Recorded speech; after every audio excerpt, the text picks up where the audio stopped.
Ambassador Spock, my senior staff.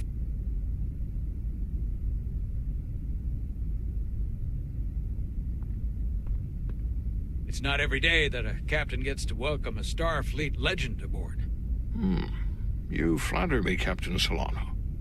But legend implies the past tense, whereas I am very much focused on our present circumstances. I didn't mean to suggest you were stuck in the past.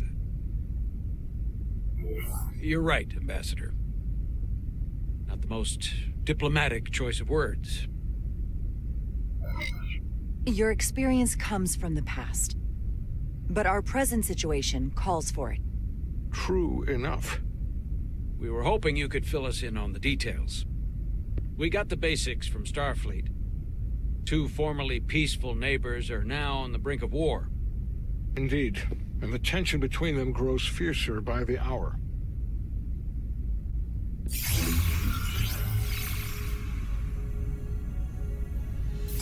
Lydia and Hotari. The Lydians are the more advanced species.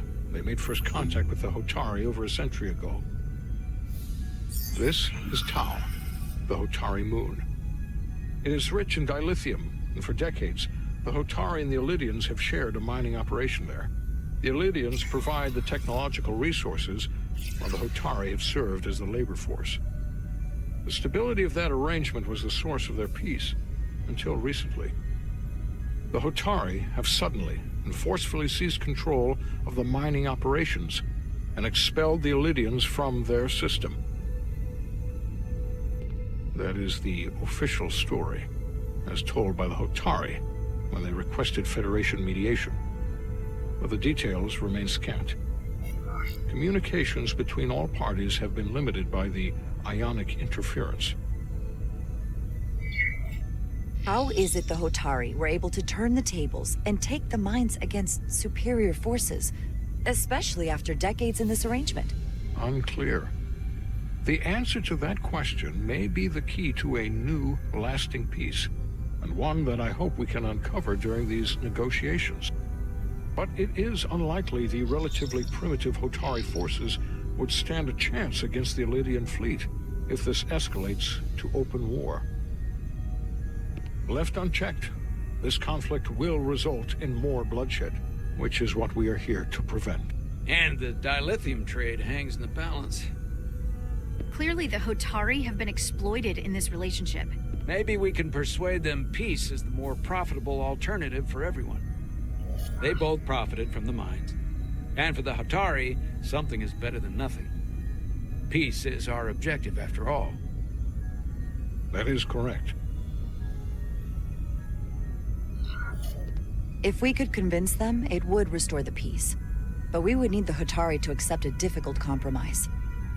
Made all the more difficult by the emotions flaring on both sides, no doubt. Neither the Illydians or the Hotari are members of the Federation, so we can't make them do anything. There is an additional complicating factor I should mention. In the past, the Federation has relied on the Illydians as a source of dilithium. That certainly changes things. Federation sources its dilithium from a lot of places. Yeah, and this is one of them. So we've already played a part in this. Unfortunately, that is indeed the case, Commander Rydek. We're morally obligated to make this right. Hold on. Our only obligation is to negotiate the peaceful resolution of this conflict. Given the Federation's involvement in the Illydian dilithium trade, Captain Solano and I must make every effort to appear neutral in these negotiations. What worries me is if this whole thing unravels, and we're at the mercy of the storm at less than full strength. We can't let it come to that. Considering what the ion storm has done to our ship, and the Ambassador's shuttle, we have to assume the Illydian fleet has had problems with it as well. This recent surge in the energy disturbance temporarily levels the playing field. Commander Westbrook is correct. The energy anomalies around the Hotari systems have been noted in the past. But they have never been observed on the orders of magnitude we have seen in recent weeks. If it's keeping the two sides talking instead of shooting at each other, that actually helps us negotiate a peace. And we'll take advantage of that as long as it works in our favor. And when it doesn't? All the more reason to learn as much about it as we can while we are here. We do not want to be caught unprepared, should the energy anomaly continue to fluctuate. So I trust we understand our circumstances. We're operating on a strict timetable here, and we're going to be leaving for the negotiations shortly. Commander Westbrook, I want you to leverage our systems to investigate the anomaly from here while we're gone. Aye, Captain. Thank you all. Dismissed. I want to speak to both of you privately.